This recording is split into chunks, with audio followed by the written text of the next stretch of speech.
आप सभी कक्षा 8वीं के विद्यार्थियों का स्वागत है। तो आज की इस वीडियो में हम आपके लिए लेके आए हैं कक्षा 8वीं विषय विज्ञान 8 ग्रेड अभ्यास पुस्तिका अध्याय 2 का सॉल्यूशन। इसमें हमने अध्याय 2 कवर किया है। इससे पहले की वीडियो में हमने अध्याय 1 और हिंदी की भी कुछ वीडियोस अपलोड करी हैं। अगर आप उन्हें देखना चाहते हैं तो आप हमारे चैनल में जाकर उन्हें देख सकते हैं। हमने बिल्कुल 100% सही आंसर दिए हैं, इसलिए आप उन्हें निश्चिंत होकर अपनी कॉपी में लिख सकते हैं। तो यहाँ पे हम अध्याय 2 शुरू करेंगे, सूक्ष्म जीव मित्र एवं शत्रु। अगर वीडियो पसंद आए तो वीडियो को लाइक करना और भी दोस्तों के साथ शेयर करना और हमारे चैनल को सब्सक्राइब कर देना ताकि आप इसी प्रकार की और वीडियोस प्राप्त कर सकें। और ये यहाँ पे शुरू हो जाता है आपका पेपर मतलब वीडियो। तो अध्याय 2 में पहले आपको ये तालिका भरनी है कुछ, जिसमें अगर आपने इनमें से कोई घटना देखी है तो उसका जवाब देना हाँ या नहीं में, और यदि देखी है तो उसका रंग कैसा था इसका जवाब देना। तो ब्रेड या रोटी पर फफूंद, हाँ सफ़ेद रंग था। जूते पर फफूंद, नहीं देखा तो नहीं पता। तीसरा, जहाँ हमेशा गीला रहता है वहाँ काई जम जाती है, तो हाँ हरी कलर की काई जम जाती है। चौथा, गर्मी में खाना ख़राब होना, हाँ तो कैसा वहाँ पर फफूंद दिखती है, सफ़ेद प्रकार की है ना। तो जीवाणु, पैरामीशियम, शैवाल, कवक, प्रोटोजोआ आदि इनके बारे में कुछ लिखना है। तो सूक्ष्म जीव क्या है? जीवाणु, कवक, प्रोटोजोआ और शैवाल।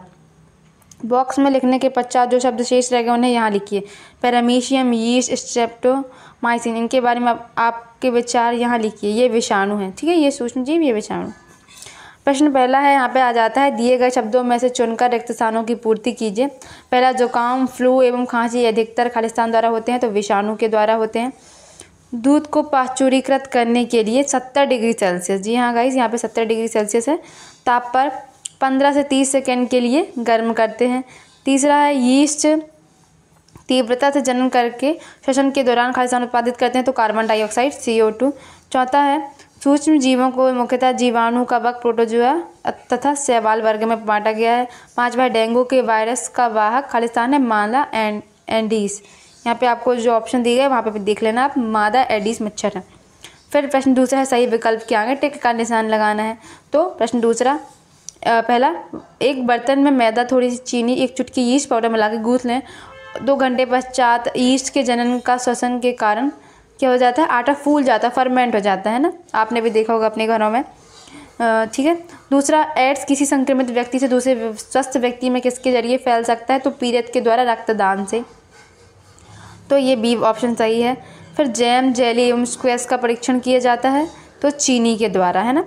IV मतलब चौथा, नाइट्रोजन चक्र के दौरान वायुमंडल में नाइट्रोजन की मात्रा स्थिर रहती है, ठीक है, ये आप ध्यान में रखना कि जब नाइट्रोजन चक्र का वायुमंडल में नाइट्रोजन की मात्रा स्थिर रहती है जब नाइट्रोजन चक्र के दौरान। फिर चिकन पॉक्स का रोग कारक सूक्ष्म जीव है, तो विषाणु।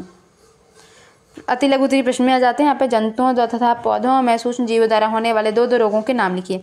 सूक्ष्म जीव द्वारा होने वाले रोग, जंतुओं में क्षय रोग, मलेरिया, पौधों में हो जाएगा नींबू का कैंकर और गेहूं की रस्ट। प्रश्न चौथा हो जाता है, चित्र में दिए गए सूक्ष्म जीव का क्या नाम है? ये देखिए यहाँ पे ये सूक्ष्म जीव यहाँ पे ये दिया गया है, तो इसे हम अमीबा कहते हैं ना। तो ये हो गया अमीबा। यह सूक्ष्म जीव किस वर्ग से आता है? तो ये प्रोटोजोआ वर्ग का है। और इस वर्ग द्वारा होने वाले किसी रोग का नाम लिखिए। तो प्रोटोजोआ से कौन कौन से हो जाते हैं? मलेरिया, पैचिस, यहाँ पे पैचिस है, ठीक है, टाइफाइड। प्रश्न पाँचवा, पहेली ने दही जमाने के लिए गुनगुने दूध में कुछ दही मिलाकर उसे रेफ्रिजरेटर में रख दिया। अगले दिन उसने देखा कि दही नहीं जमा। दही न जमने का क्या कारण है? तो उत्तर हो जाएगा क्योंकि रेफ्रिजरेटर में कम ताप पर सूक्ष्म जीव की वृद्धि रुक जाती है, और सूक्ष्म जीव की वृद्धि रुक जाती है तो वो दही नहीं जम पाएगा, है ना। प्रश्न छठवा हो जाएगा, प्रतिजैविक से आप क्या समझते हैं? सामान्य रूप से उपयोग में आने वाली कोई 2 प्रतिजैविक के नाम बताइए। तो उत्तर हो जाएगा प्रतिजैविक, ये बीमारी पैदा करने वाले सूक्ष्म जीव को नष्ट कर देती हैं अथवा उनकी वृद्धि को रोक देती हैं। पहला स्ट्रेप्टोमाइसिन और टेट्रासाइक्लिन दूसरा हो जाएगा। प्रश्न सातवां, किसी रोग से संक्रमित व्यक्ति से स्वस्थ व्यक्ति में रोग का संचरण किस प्रकार से होता है तथा यह किस प्रकार के रोग कहलाते हैं? सूक्ष्म जीव द्वारा होने वाले ऐसे रोग जो एक संक्रमित व्यक्ति से स्वस्थ व्यक्ति में वायु, जल, भोजन द्वारा फैलते हैं संचरणीय रोग कहलाते हैं। उदाहरण के लिए हैजा है, अपना सर्दी जुकाम हो गया, ये। लघु उत्तरीय प्रश्न 8वां, वैक्सीन किस प्रकार का कार्य करती है? तो यहाँ पर उत्तर हो जाएगा, जब रोगजनक सूक्ष्म जीव हमारे शरीर में प्रवेश करते हैं तो उनसे लड़ने के लिए हमारा शरीर प्रतिरक्षी उत्पन्न करता है और शरीर को यह बताता है कि यदि वह सूक्ष्म जीव पुनः आपको शरीर में प्रवेश करे तो कैसे लड़ा जाए। फिर प्रश्न 9वां, पाश्चुरीकरण से आप क्या समझते हैं? इस प्रक्रिया की खोज किस वैज्ञानिक ने की थी? तो यहाँ पे उत्तर हो जाएगा दूध को 70 डिग्री सेल्सियस पर 15 से 30 सेकंड के लिए गर्म करते हैं, फिर एकाएक ठंडा कर उसका भंडारण कर लेते हैं। ऐसा करने से सूक्ष्म जीवों की वृद्धि रुक जाती है। इस प्रक्रिया की खोज लुई पास्चर ने की थी। ठीक है, ये वैज्ञानिक थे हमारे। प्रश्न 10वां, पहेली ने कुछ आम खरीदे परंतु कई दिनों तक वह उन्हें नहीं खा पाई।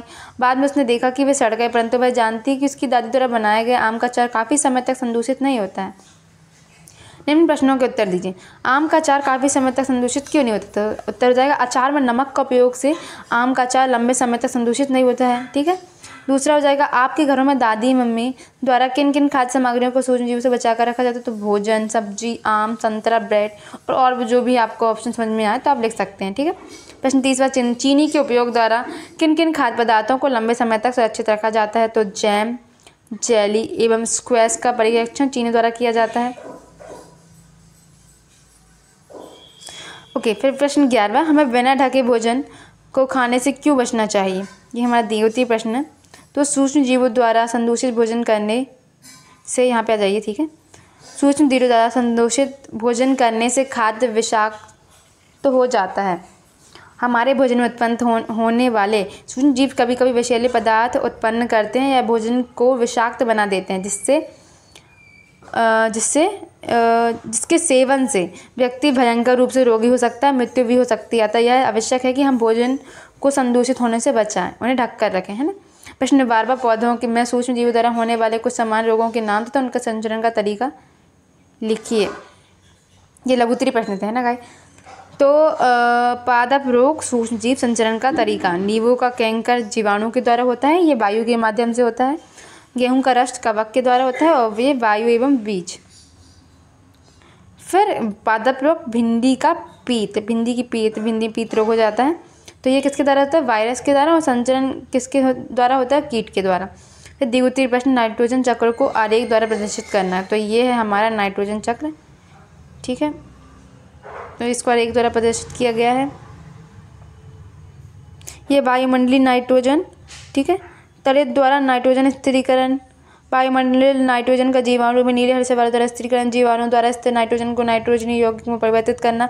मिट्टी में उपस्थित नाइट्रोजन के यौगिक। ठीक है, तो ये चक्र क्या बता रहा है? यहाँ से सीधे सीधे ये भी आ सकता है और तड़ित द्वारा नाइट्रोजन का स्थिरीकरण भी हो जाता था। फिर मिट्टी में उपस्थित नाइट्रोजन के यौगिक होते हैं वो पौधों द्वारा अवशोषित कर लिए जाते हैं। ठीक है, पौधों द्वारा अवशोषित करने के बाद जंतुओं द्वारा पौधों को खाना मिलता है। ठीक है, फिर वही उत्सर्जन एवं जीवों की मृत्यु द्वारा उत्पन्न नाइट्रोजन अवशिष्ट बन जाती है, वो फिर मिट्टी में उपस्थित हो जाती है। तो इस प्रकार से आपको चक्र बनाना होगा। अगर आप इस चक्र को समझना चाहते हैं तो आप कमेंट कीजिए, हम आपको एक अलग वीडियो बनाएंगे जिसमें हम इसको अच्छे से एक्सप्लेन करेंगे। ठीक है। प्रश्न 14वां, मनुष्य में सूक्ष्म जीव द्वारा होने वाले सामान्य रोग, उनके रोगजनक सूक्ष्म जीव तथा रोग से बचाव के उपायों को तालिकाबद्ध कीजिए। तो यहाँ पे ये तालिका दी गई है। ठीक है, तो यहाँ पर क्षय रोग है, जीवाणु, संचरण का तरीका वायु, खसरा वायरस, वायु संचरण का तरीका है। रोगी व्यक्ति को पूरी तरह से अन्य व्यक्तियों से अलग रखना होगा और रोगी व्यक्तिगत वस्तुओं को अलग रखना उचित समय पर टीकाकरण। तो ठीक है, ये चारों रोग जो हैं, क्षय रोग, खसरा, चिकन पॉक्स, पोलियो, जीवाणु, वायरस से ये फैलते हैं। वायु संचरण का तरीका। ठीक है, और ये उनके बच्चा के बाद, ये चारों के। ठीक है, फिर है हैजा टाइफाइड। तो ये जीवाणु से फैलते हैं। जल भोजन है ना, जल द्वारा। और इसमें क्या हमको बचाव के उपाय क्या रखने हैं? व्यक्तिगत स्वच्छता एवं अच्छी आदतों को अपनाएं। भली भांति पके भोजन और उपला पेयजल एवं टीकाकरण का हमको उपयोग करना है। हेपेटाइटिस ए, ये मलेरिया। हेपेटाइटिस ए वायरस के द्वारा होता है, जल द्वारा फैलता है। उबले हुए पेयजल का उपयोग और टीकाकरण के द्वारा हम बच सकते हैं। मलेरिया प्रोटोजुआ के द्वारा होता है, ये मच्छर है इसका वाहक। और मच्छरदानी का उपयोग, मच्छर भगाने वाले रसायन का प्रयोग, कीटनाशक का छिड़काव, मच्छर के प्रजनन रोकने के लिए जल को किसी भी स्थान पर एकत्रित ना रहने दें। प्रोजेक्ट 1 है, 2 गमले लेकर प्रत्येक को मिट्टी से आधा भर दीजिए। इन्हें ए एवं बी द्वारा चिन्हित कीजिए। ए गमले में पौधे का कचरा जंतु अवशिष्ट से भर दीजिए तथा गमले बी में पॉलीथीन की थैली, कांच की काली बोतलें तथा प्लास्टिक के टूटे खिलौने भर दीजिए। 3 से 4 सप्ताह बाद इनका परीक्षण कर निम्न प्रश्नों का उत्तर दीजिए। पहला, क्या आपने दोनों गमलों की वस्तुओं में अंतर दिखाई देता है? तो हाँ, गमले ए एवं गमले बी की वस्तुओं में अंतर दिखाई देगा। दूसरा, दोनों गमलों में से किस गमले की सामग्री का अपघटन हो गया? तो गमले ए की सामग्री का अपघटन होगा। तीसरा, सामग्री अपघटन का क्या कारण है? अपघटन एक प्रकार की क्रिया है जिसमें तत्व अलग अलग सूक्ष्म भागों में विभाजित हो जाते हैं। फिर है चौथा, जिस गमले की सामग्री का अपघटन नहीं हुआ उसके क्या कारण हो सकते हैं? तो वस्तु या तत्व अलग अलग सूक्ष्म भागों में विभाजित नहीं हुए, वस्तुएं सड़ी गली नहीं। 5वां, जिस गमले की सामग्री का अपघटन हो गया उसके क्या उपयोग है। तो अपघटन की क्रिया से मृदा में ह्यूमिफिकेशन ह्यूमस का निर्माण तथा खनिजीकरण होता है एवं भूमि की उर्वरा शक्ति बढ़ती है। प्रोजेक्ट 2 है कि आप अपने दैनिक जीवन में जिन डिब्बाबंद या पैकेटबंद भोज्य पदार्थों का उपयोग करते हैं उन सामग्रियों के पैकेट्स का सूक्ष्म अवलोकन कर निम्नलिखित तालिका को भरिए। तो क्रमांक देना है यहाँ पे, भोज्य पदार्थ के पैकेट का नाम, पैकेट का निर्माण दिनांक मतलब MFG, उसकी एक्सपायरी और भोज्य पदार्थ में उपयोगी संगठकों के नाम, भोज्य पदार्थ में उपयोगी वर्णक्षक का नाम। चिप्स 20/1/2020 से 21/1/2021 वसा नाइट्रोजन और नाइट्रोजन। फिर दूसरा है मैगी 15/5/2022 से 20/7/2023 कार्बोहाइड्रेट नाइट्रोजन। तीसरा तेल 10/3/2021 से 20/4/2025 प्रोटीन और एंटीऑक्सीडेंट। आटा 25/7/2020 से 25/7/2023 प्रोटीन बेंजोइक एसिड। हॉर्लिक्स 1/5/23 से 10/7/24 तक विटामिन बेंजोइक एसिड। ठीक है। अपनी मम्मी दादी से पूछ कर पता लगाइए कि वे घर में किन किन भोज्य पदार्थों को लंबे समय तक संग्रहित करती हैं। जो चावल और दाल। इन भोज्य पदार्थों को संग्रहित करने के लिए कौन कौन से तरीके अपनाती हैं। तो सूखे नमी रहित डिब्बे में बंद रखती हैं और धूप में सुखाती हैं। तीसरा, भोज्य पदार्थों सामग्री के अलावा भी घर में कोई ऐसी वस्तु भी है जिनको सुरक्षित रखने के लिए कोई उपयोग किए जाते हैं, यदि हो तो सूचीबद्ध कीजिए। तो पहला दाल बड़ी, दूसरा पापड़, चिप्स, आलू, प्याज, बेसन आदि। ठीक है। ये तो हमारा अध्याय 2 था जिसे हमने डिस्कस किया। इससे पहले भी हमने एक और वीडियो में अध्याय 1 डिस्कस किया है। इसके आंसर आप निश्चिंत होकर लिख सकते हैं, आंसर सही है। और अगली वीडियो में इसके आगे के चैप्टर डिस्कस करेंगे। तो तब तक के लिए वीडियो को लाइक कर देना, चैनल को सब्सक्राइब कर देना और मिलते हैं अगली वीडियो में। तब तक के लिए